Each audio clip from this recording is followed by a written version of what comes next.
इतिहास को समझने के लिए, समय को समझने के लिए, नीतियां बनाने के लिए, योजनाएं बनाने के लिए ब्लैक स्वैन इवेंट्स को एकोमोडेट करना बहुत जरूरी हो जाता है। और वो महामारी आती है और केवल एक देश में नहीं आती, एक मोहल्ले में नहीं आती, एक महाद्वीप में नहीं आती, पूरी दुनिया पर उसका बड़ा प्रभाव पड़ता है। हेल्थ पे पड़ता है, इकोनॉमी पे पड़ता है, शिक्षा पे पड़ता है, इमिग्रेशन पे पड़ता है और तमाम चीजों पे पड़ता है। एक और ब्लैक स्वैन इवेंट। लेकिन एक समाज के लिए, एक देश के लिए, एक संस्थान के लिए इंस्टीट्यूशनल मेमोरी इज डीप थे। आप मेंटली तैयार नहीं थे, आप दरअसल उस बौद्धिक श्रम से बच रहे थे, जो बौद्धिक श्रम आपको बताता है कि हर स्थिति के लिए थोड़ा बहुत तैयार रहना चाहिए। नमस्ते दोस्तों, प्लीज सिट डाउन में आपका स्वागत है। चलिए आज एक गहरी चर्चा शुरू करते हैं और उसके लिए एक इतिहास की घटना पर जाते हैं। 17वीं शताब्दी तक पूरे यूरोप को, और आप समझ सकते हैं उस समय यूरोप को ही माना जाता था कि जैसे यही दुनिया है, तो पूरे यूरोप को यह लगता था, वो मानते थे कि जो स्वैन यानी कि हंस होते हैं उनका रंग सफेद होता है। यानी कि तमाम यूरोप के लिए स्वैन या हंस सफेद हुआ करते थे। फिर अचानक होता यह है कि समुद्री यात्राएं संभव हो जाती हैं और यूरोप के कुछ लोग उस जगह पे पहुंचते हैं जिसे आज हम ऑस्ट्रेलिया कहते हैं, और वहां जाकर उन्हें एक झटका लगता है।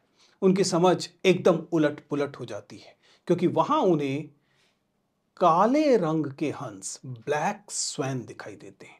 और यह पहली बार ऐसा होता है कि अब तक उनकी हंस को लेकर जितनी भी समझ थी वह इस कारण पलट जाती है, बदल जाती है। यह स्रोत है ब्लैक स्वैन इवेंट घटना का। हालांकि इसके बारे में चर्चा बहुत ज्यादा शुरू होती है जब हम निसिम निकोलस तालेब की किताब, उनकी एक किताब है द ब्लैक स्वैन, 2007 में आती है। उस किताब के बाद ब्लैक स्वैन इवेंट पर लंबी चर्चाएं होती हैं। आखिर ब्लैक स्वैन इवेंट क्या है और आपकी जिंदगी के लिए इतना अहम क्यों है कि मैं इस पर एक पूरा वीडियो बना रहा हूं। आप जब थोड़ा गहराई से सोचेंगे तो आप जानेंगे कि आपकी जिंदगी की तैयारी के लिए ब्लैक स्वैन, और बाद में व्हाइट स्वैन भी बात घटना होती है, लेकिन ब्लैक स्वैन इवेंट्स को समझना और उनके प्रभाव को समझना बहुत महत्वपूर्ण है। तो कुल मिलाकर ब्लैक स्वैन इवेंट का क्या मतलब हुआ? कोई बेहद रेयर, दुर्लभ, अनप्रेडिक्टेबल किस्म की घटना, पहली शर्त। इसी की दूसरी शर्त है ब्लैक स्वैन इवेंट की कि उस घटना का इंपैक्ट, प्रभाव बहुत ज्यादा होना चाहिए। लेकिन उसके अलावा एक तीसरी बात है, और तीसरी बात यह है कि बाद में हमें इस ब्लैक स्वैन इवेंट के पोस्ट फैक्टो एक्सप्लेनेशन, इनकी बहुत सारी व्याख्याएं मिलती हैं। यानी कि तीन शर्तें हुई।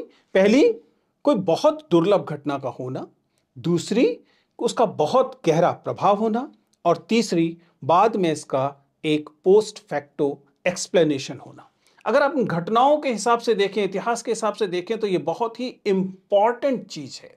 आप देखेंगे कि आपकी जिंदगी के लिए, और केवल आपकी जिंदगी के लिए नहीं, कुल मिलाकर इतिहास को समझने के लिए, समय को समझने के लिए, नीतियां बनाने के लिए, योजनाएं बनाने के लिए ब्लैक स्वैन इवेंट्स को एकोमोडेट करना बहुत जरूरी हो जाता है। ऐसा नहीं कि इतिहास में ऐसी घटनाएं नहीं है। मसलन उसी 17वीं शताब्दी में आपको नीदरलैंड, हॉलैंड, उस इलाके की जो महत्वपूर्ण एक घटना दिखाई देती है जिसे आज ब्लैक स्वैन इवेंट माना जाता है। इसे ट्यूलिप मैनिया कहा जाता है। आप जानते हैं कि ट्यूलिप एक बहुत खूबसूरत सा फूल होता है, ट्यूलिप के बल्ब्स। 17वीं शताब्दी में ये इतने दुर्लभ थे कि लोगों ने इसको कलेक्ट करना शुरू किया, जैसे सोना, चांदी, इस तरह की चीज। यानी उसमें बहुत बड़े पैमाने पर पैसा इन्वेस्ट करना शुरू किया, क्योंकि ट्यूलिप की कीमत बहुत ज्यादा थी और लोगों को लगता था कि इसमें इन्वेस्ट करने से बहुत अच्छा रिटर्न मिलेगा। जाहिर है कि ट्यूलिप का जो बबल था वो बाद में फूटता है, और किसी को भी बाद में समझ में आता है कि ये एक ब्लैक स्वैन इवेंट थी। जिस समय ये घटना हो रही थी, जब लोग देख रहे थे कि ट्यूलिप नाम की चीज में बहुत सारे लोग इन्वेस्ट कर रहे हैं, तब ये सोचना चाहिए था कि ये एक मात्र पुष्प है, मात्र एक फूल है, ये अंततः बबल फूटेगा। लेकिन उस समय इस घटना को किसी ने नहीं देखा, अनप्रेडिक्टेबल रही। इसलिए यह घटना एक ब्लैक स्वैन इवेंट कहलाती है। ये एक बबल के फूटने की घटना हो जाती है। दूसरी घटना जिसके बारे में हम सब जानते हैं, 9/11, अमेरिका पर हमला। 9/11 का जो अटैक था, ठीक वैसे ही जैसे कि विश्व युद्ध में पर्ल हार्बर दिखाई देता है, लेकिन पर्ल हार्बर में फिर भी अमेरिका को यह आशंका तो थी कि कहीं कोई हमला हो सकता है, क्योंकि विश्व युद्ध चल रहा था। लेकिन 9/11, अमेरिका जो इनविंसिबल था, जिसके बारे में माना गया कि उस पर कोई हमला उसकी जमीन पर होना संभव नहीं है, वहां 9/11 हुआ और इसका फिर प्रभाव, एक तो अनप्रेडिक्टेबल, दूसरा प्रभाव पूरी दुनिया की राजनीति पर, दुनिया की सुरक्षा स्थिति पर पड़ा, और बाद में इसका पोस्ट फैक्टो एनालिसिस भी हुआ। इसलिए 9/11 की जो घटना थी वो एक ब्लैक स्वैन इवेंट मानी जाती है। ऐसे ही अमेरिका में ही 2008 में जब फाइनेंशियल क्राइसिस हुआ, जबकि हम साफ साफ देख पा रहे थे कि जो मॉर्गेज क्राइसिस था, जो कि फोरक्लोजर्स का क्राइसिस था, जिसका मतलब था कि बहुत बड़े पैमाने पर लोग अपने घरों पर जो कर्जा लिया होता है उसे चुकाने में असमर्थ हो रहे थे।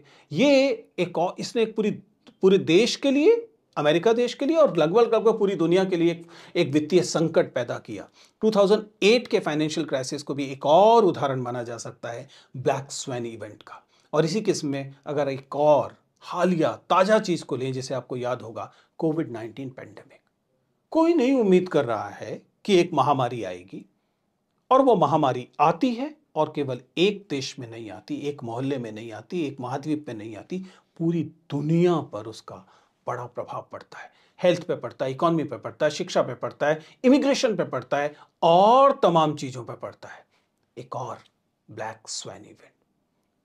हमने इतिहास में देखा कि बार बार ये अनप्रेडिक्टेबल घटनाएं जब घटती हैं तो वे समाज, वे देश, वे संस्थाएं जो इसके लिए तैयार नहीं होती, क्योंकि उन्होंने कभी ब्लैक स्वैन देखा नहीं होता, क्योंकि एकदम अनपेक्षित होता है, क्योंकि उन्हें लगता है ऐसा घटित हो ही नहीं सकता, इसलिए इसके लिए क्या अतिरिक्त तैयारी करने की जरूरत है, वे इसमें सबसे ज्यादा प्रभावित होती हैं। And that's why you need to pay attention to black swan events. Black swan events केवल दुनिया के स्तर पर नहीं होती, केवल देशों के स्तर पर, अर्थव्यवस्थाओं के स्तर पर नहीं होती, व्यक्तिगत जीवन में भी ब्लैक स्वैन इवेंट्स होती है। यानी कि जिन चीजों को आप एकदम बैठे ठाले, एकदम तयशुदा मानते हैं, कभी कभी चीजें उससे भिन्न घटित हो सकती है।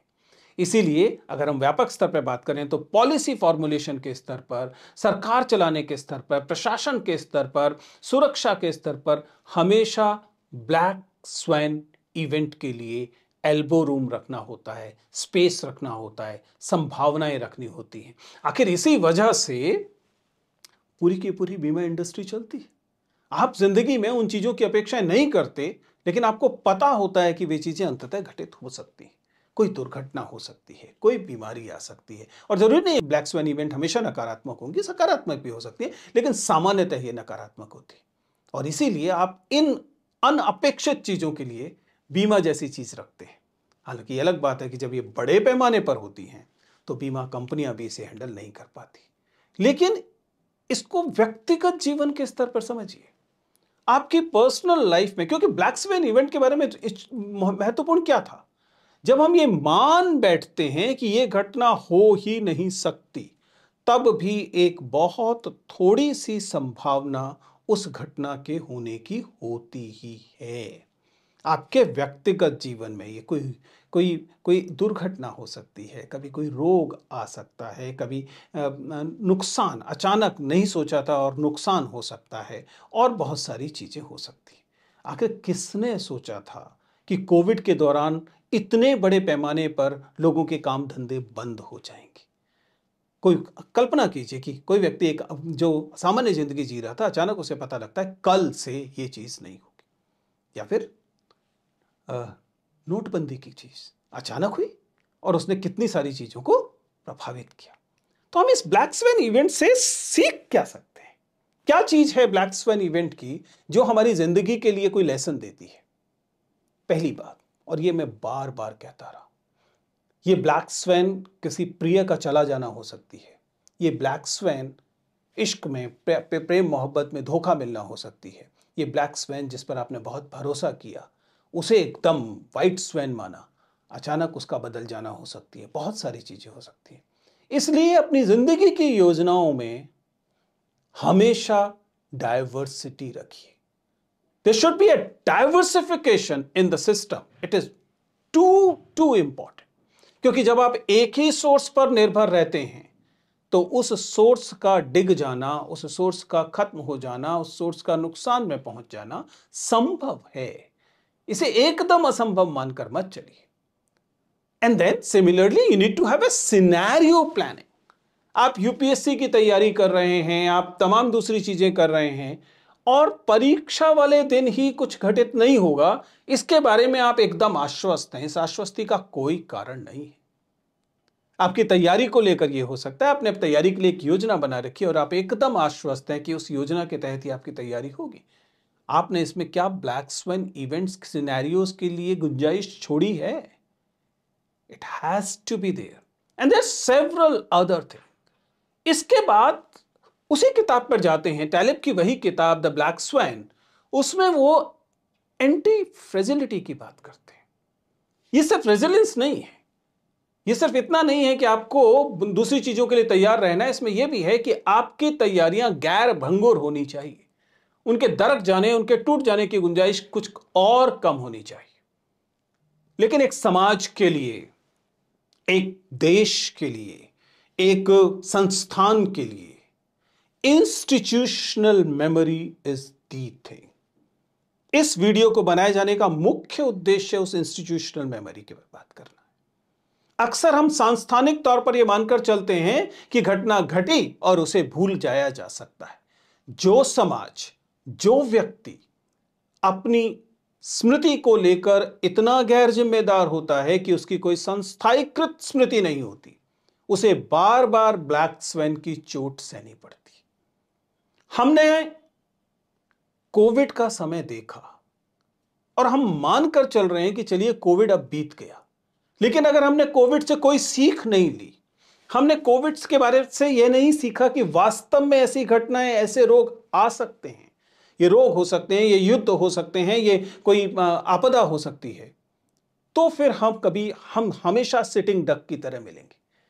दुर्घटना होगी और तब हम कहेंगे कि ओह दुर्घटना हो गई, क्योंकि हम उसके लिए तैयार नहीं होंगे। तमाम डिजास्टर मैनेजमेंट दरअसल ब्लैक स्वैन इवेंट्स की तैयारी ही है। और ये ब्लैक स्वैन इवेंट्स की तैयारी केवल तैयारी नहीं है, केवल ये नहीं कि हम थोड़ी सी अपेक्षा इसकी कर रहे हैं, घटना हो सकती है। हमें उसके लेकर मटेरियल तैयारी करनी पड़ती है। क्या हमारे पास फाइनेंशियल प्लानिंग है? क्या हमारे पास इमरजेंसी फंड्स हैं? क्या हमारे पास वास्तव में ऐसी एक्सपर्टीज हैं जो उसे हैंडल कर सकें? क्या व्यक्तिगत तौर पर हमारे पास वो स्किल्स हैं कि हम ब्लैक स्वैन्स को हैंडल कर सकें? क्या हमारी समझ क्रॉस डिसिप्लिनरी है कि नहीं? हम केवल एक ही दृष्टि से सोचते हैं, क्या हम भिन्न तरीके से सोच पाते हैं कि नहीं? मानसिक रूप से हम इस चीज के लिए तैयार हो पाते हैं कि नहीं? हमारा माइंडसेट, हमारी मानसिकता उस स्ट्रेस को लेने के लिए तैयार है कि नहीं? ये तमाम चीजें हमारी बेहतर होंगी अगर हम ब्लैक स्वैन इवेंट की संकल्पना को समझेंगे। क्योंकि ब्लैक स्वैन इवेंट क्यों है?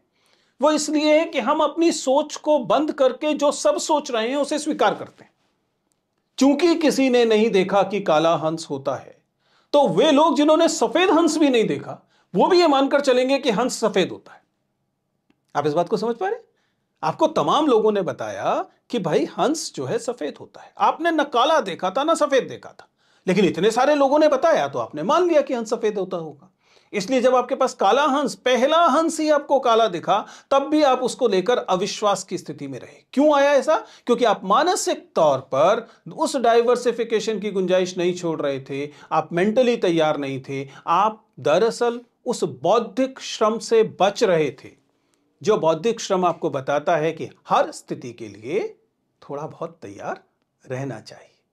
ये कैसे तैयारी होती है? जैसा मैंने बताया, आपके सोचने में डाइवर्सिफिकेशन होना चाहिए, समाज के स्तर पर हमारे पॉलिसी में इस बात की गुंजाइश होनी चाहिए, डिजास्टर मैनेजमेंट जैसे मैंने कहा, इंटरडिसिप्लिनरी अप्रोच होनी चाहिए जो ये इंश्योर करती है कि आप केवल एक नजरिए से नहीं सोचते, आप भिन्न नजरिए से भी सोचते हैं, और तभी यह संभव हो पाता है।